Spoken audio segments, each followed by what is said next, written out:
नमस्कार, मैं कमलेश कबीर आपका एक बार फिर स्वागत करता हूं इस नए एपिसोड में।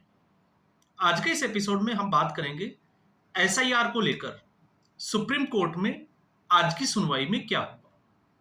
तो एक तरीके से विपक्ष जिसको मुद्दा बनाने की कोशिश कर रहा था, सुप्रीम कोर्ट ने उसको धराशायी कर दिया। और किस तरीके से धराशायी किया, उससे पहले आपको यह भी जानना जरूरी है कि आखिर सुप्रीम कोर्ट में कोई भी राजनीतिक दल क्यों नहीं गया। क्योंकि आज की सुनवाई में अगर मैं वकीलों के नाम लूं कि कौन कौन जो है वो इसके खिलाफ पेश हुए, तो उनमें कपिल सिब्बल, अभिषेक मनु सिंघवी। तो कपिल सिब्बल तो आप समझ ही सकते हैं, अभिषेक मनु सिंघवी, योगेंद्र यादव, इसके अलावा प्रशांत भूषण और वृंदा ग्रोवर। ये वो लोग थे जो चुनाव आयोग के खिलाफ एसआईआर को लेकर सुप्रीम कोर्ट में गए थे। तो सवाल ये उठता है कि आखिर जो राजनीतिक दल इस तरीके से घमासान जो सड़कों पर मचा रखा है, संसद में कर रहे हैं, आखिर वो राजनीतिक दल कोर्ट क्यों नहीं गए अगर उनको गड़बड़ लगती है तो। दूसरा, जितनी भी जो आज की कार्रवाई में जो चीजें निकल कर आई, तो सुप्रीम कोर्ट ने राहुल गांधी जो अधिवक्ता यहां पर एसआईआर के खिलाफ पहुंचे थे, उन्होंने राहुल गांधी की जो प्रेस कॉन्फ्रेंस में जो तथ्य जो लोगों के सामने रखे थे, देश के सामने जो रखे थे, आखिर उनको एविडेंस के तौर पर पेश क्यों नहीं किया। क्योंकि आप चुनाव आयोग की गड़बड़ी की तरफ जो है वो इशारा कर रहे हैं, तो क्या तथ्य वो चुनाव आयोग की गड़बड़ी के नहीं थे? तो क्या उन एविडेंस में इतनी ताकत नहीं थी कि वो सुप्रीम कोर्ट पे रखे जा सके? तो आखिर वो रखे क्यों नहीं गए? ये दो सवाल इस पूरी सुनवाई से निकल कर आए। अब हम आते हैं कि सुनवाई पे हुआ क्या। तो सुनवाई में अगर आप देखोगे तो इसमें, क्योंकि पिछली बार जो सुनवाई हुई थी उसमें एक क्वेश्चन भी था और एक तथ्य भी सामने आया था कि कुछ लोगों के नाम जो है वो काट दिए गए हैं, जिंदा लोगों के नाम मृत बताकर। तो आज योगेंद्र यादव ने दो लोगों को ऐसे दो लोग जिनको वो अभी जीवित है और उनका मृत बताकर वोटर लिस्ट से नाम हट गया, उनको लेकर वो सुप्रीम कोर्ट पहुंचे। और जब वो सुप्रीम कोर्ट पहुंचे तो यहां पर चुनाव आयोग की तरफ से जो वकील थे राकेश यादव और राकेश द्विवेदी, उन्होंने कहा कि आप लोग जो है वो ड्रामा कर रहे हैं, आप इन लोगों के नाम भी दे सकते थे, इनको पेश करने की क्या जरूरत है। तो यहां पर सुप्रीम कोर्ट ने कहा कि ये हमारे जो है वो सिटीजन्स है और हमें इनके ऊपर जो है वो प्राउड होना चाहिए। इसके अलावा अगर आप किसी की भी दलीलें और सुनवाई पर अगर आप देखोगे और सुप्रीम कोर्ट की टिप्पणी देखोगे, तो आपको लगेगा कि इसमें कुछ है ही नहीं। और क्यों नहीं है? इसलिए नहीं है क्योंकि अगर हम कपिल सिब्बल को देखते हैं, तो कपिल सिब्बल की दलील यह थी कि इस लिस्ट में करोड़ों लोगों के नाम जो है वो हटा दिए गए। अब जो तथ्य जो है वो कपिल सिब्बल ने रखे, और कपिल सिब्बल अपने ही तथ्यों में फंस भी गए। कैसे फंसे? उन्होंने कहा कि इस लिस्ट में 7.24 करोड़ लोगों के नाम जो है वो ये दिखाते हैं कि वो जिंदा है। तो 65 लाख लोगों के नाम जो है वो नहीं है, जिसमें से 22 लाख लोगों को मृत घोषित कर दिया। तो सुप्रीम कोर्ट ने यह पूछा कि फिर वो करोड़ों लोग कहां हैं, क्योंकि वोटर लिस्ट से तो 65 लाख लोग ही जो है उनके नाम कटे हैं। अब देखो लोगों को किस तरीके से गुमराह किया जाता है। गुमराह इसलिए किया जाता है क्योंकि पहला जो इंटेंसिव रिवीजन जो हुआ था एसआईआर 2003 में, तो 2003 में उस वक्त बिहार के मतदाता सूची में मतदाताओं की संख्या 4.96 लाख थी, करोड़ थी, लगभग 5 करोड़। तो क्या 20 साल में, पिछले 20 साल का अगर हम रिकॉर्ड उठा के देखें जनसंख्या के हिसाब से, तो कितने लोग ऐड हुए होंगे? और अगर इतने लोग ऐड हुए होंगे तो क्या 20 लाख में कुछ लोग जो है वो मृत नहीं हुए? तो उनके क्या नाम नहीं हटने चाहिए? तो यहां पर मुद्दा जो है वो 65 लाख का बनाया तो गया, लेकिन तथ्य जो है वो कपिल सिब्बल ने सही तरीके से पेश नहीं किए। तो यहां पर कपिल सिब्बल अपने ही जो दलीलों में जो है वो फंसते हुए नजर आए, और पिछले कुछ दिनों से ट्रैक रिकॉर्ड रहा है कपिल सिब्बल का, चाहे वो उदयपुर फाइल्स का हो, फिर चाहे धारा 370 को लेकर हो, या फिर संविधान की बात करना हो, कपिल सिब्बल हमेशा अपनी ही दलीलों में फंसते हुए नजर आए। इसके अलावा आप देखोगे अभिषेक मनु सिंघवी की जो दलील थी वो ये थी कि बिहार चुनाव में अब 2.5 महीने हैं, इसलिए जो है वो सही तरीके से नहीं है। और इन्होंने भी ये दलील दी कि लगभग 5 करोड़ लोगों को जो है वो अमान्य घोषित कर दिया, लेकिन इसका आधार क्यों? क्योंकि ये चुनावी प्रक्रिया से ज्यादा नागरिकता के ऊपर था। तो फिर सवाल जो है वो वहीं खड़ा हो जाता है कि भारत में मत का जो अधिकार है, वोट देने का जो अधिकार है, वो किसके पास है? उसके लिए पहली शर्त जो है वो ये है कि आप जो है वो भारत के नागरिक होने चाहिए। तो नागरिकता का प्रमाण पत्र क्या होगा? तो नागरिकता का प्रमाण पत्र पे अगर आप देखोगे तो यहां पर 3 चीजों की बात मोटे तौर पे थी: आधार कार्ड, राशन कार्ड और एपिक नंबर। और सुप्रीम कोर्ट ने इन तीनों को ही, जिसके ऊपर ये चिल्ला रहे थे, उसी को जो है वो नकार दिया।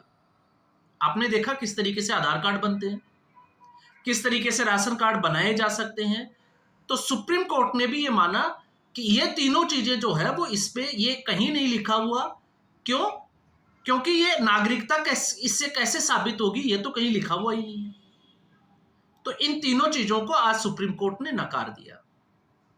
तो फिर आता है एक कानून बनाने की जब प्रक्रिया पर बात आती है, तो उसका सारा अधिकार जो है वो संसद को है। ये दलील दी गई एसआईआर के खिलाफ के जो अधिवक्ता थे कि चुनाव आयोग ऐसा नहीं कर सकता।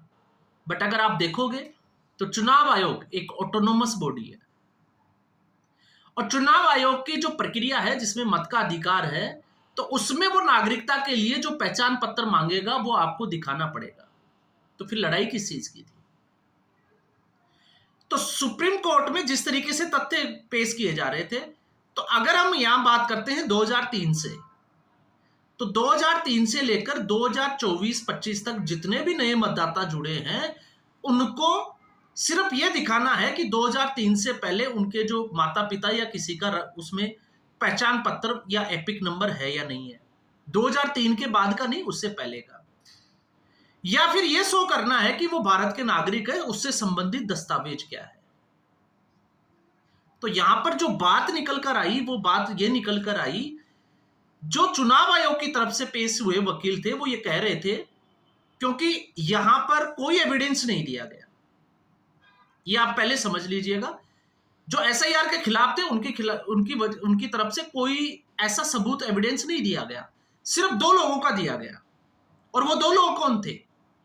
वो योगेंद्र यादव जो जिन लोगों को लेकर आए थे, तो उसमें चुनाव आयोग ने साफ तौर से ये क्लियर कर दिया कि हमने जो है वो ये ड्राफ्ट रोल दिया है, ये सीधा जो है वो मतदाता सूची का रोल नहीं दिया। और ड्राफ्ट रोल में हमने 1 महीने का जो समय दिया है वो करेक्शन के लिए दिया है, कि अगर किसी भी स्थिति से, क्योंकि यहां पे सारा जो है वो बीएलओ और बीएलए के पास है, बीएलए को उन्होंने जो है वो सारा दे दिया है डेटा। अब बात आती है ड्राफ्ट रोल की और रोल की। तो ड्राफ्ट रोल का मतलब है कि आपके पास 1 महीने का समय है। अगर आपको लगता है कि गड़बड़ हुई है, आपका नाम जो है वो बेवजह हट गया है, तो आप जो है वो 1 महीने का समय में आप करेक्शन करवा सकते हैं। और उसके लिए इलेक्शन कमीशन तैयार है, इसीलिए इलेक्शन कमीशन ने 1 महीने का समय दिया है। तो ये जो है वो सही के लिए है, इसलिए आप जो है वो इसको सहयोग करें, इसका विरोध नहीं करें। तो अब आप समझ सकते हैं कि यहां पर विपक्ष की जो विरोध की जो चाल थी, उसको सुप्रीम कोर्ट ने ठंडा कर दिया। और सुप्रीम कोर्ट ने यह भी कह दिया कि आपके पास सितंबर तक का समय है। अगर आप सितंबर तक भी यह साबित करने में कामयाब हो जाते हो कि गड़बड़ हुई है, तो हम इस एसआईआर की पूरी प्रक्रिया को ही रद्द कर देंगे। तो फिर सवाल यह है कि आखिर विपक्ष इतना उछल क्यों रहा है? और आपको क्या लगता है कि ऐसे लोग जिनका नाम शामिल नहीं है, क्या वो लोग सामने आएंगे? और सामने आएंगे तो वो अब तक क्यों नहीं आए? तो इसके पीछे फिर बात वही आ जाती है, जवाब यही होगा कि अगर ऐसे लोग जिनके पास दस्तावेज नहीं है, मान लो कोई रोहिंग्या ही है, और अगर उसके पास दस्तावेज नहीं है और वो इस तरीके से अगर हल्ला मचाता है कि उसका मतदाता सूची में नाम नहीं आया, तो फिर उसको अपनी आइडेंटिटी दिखाने देगी। और आइडेंटिटी दिखाओगे तो आपको पता है, सबको पता चल जाएगा कि वास्तविक आइडेंटिटी है क्या। और फिर वो जो खेल जो चल रहा था उसका पर्दाफाश होगा। और अगर पर्दाफाश होगा तो सरकार के ही आंकड़े हैं। मैं भारतीय जनता पार्टी की बात नहीं कर रहा हूं, कांग्रेस पार्टी ने भी जो है वो सदन में, लोकसभा में ये माना था कि रोहिंग्या जो है उनकी घुसपैठ भारत में है। तो फिर सवाल यह है कि अगर हम रोहिंग्याओं को, घुसपैठ को 5 करोड़ भी मानते हैं तो वो 5 करोड़ है कहां, और आप आइडेंटिफाई कैसे करोगे, क्योंकि उनके आधार कार्ड तो बन चुके हैं। तो आइडेंटिफाई करने का भी तो कोई तो तरीका होगा।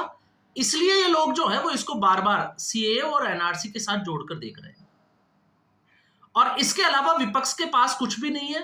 तो सवाल तो फिर वही आ जाता है कि क्या विपक्ष जो है वो सिर्फ और सिर्फ भ्रम फैलाकर अराजकता फैलाने की कोशिश कर रहा है। क्योंकि आज कपिल सिब्बल, अभिषेक मनु सिंघवी, योगेंद्र यादव, क्या दिक्कत थी अगर वो राहुल गांधी के जो तथ्य जो देश के सामने रखे, उन्हीं को एविडेंस के तौर पे जो है वो सुप्रीम कोर्ट में रख लेते, और उसके बाद जांच हो जाती कि यह तथ्य जो है वो सही है या गलत है, और गड़बड़ है तो फिर है कहां। लेकिन ऐसा अगर करेंगे तो फिर आपको पता है विपक्ष एक्सपोज हो जाएगा। तो विपक्ष की मानसिकता यह है कि हल्ला मचाना है, शोर मचाना है, उसके बाद कुछ नहीं करना, क्योंकि उसके बाद अगर कुछ किया जाता है और बात अगर तथ्यों की सामने या तथ्यों से सामना होगा तो फिर उनकी एक भी नहीं चलने वाली।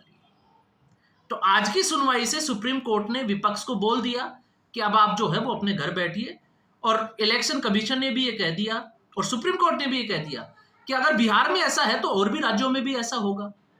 और इलेक्शन कमीशन ने तो पहले से ही बता दिया कि दूसरे राज्यों में भी अब एसआईआर की जो प्रक्रिया है वो जल्दी शुरू होने वाली है।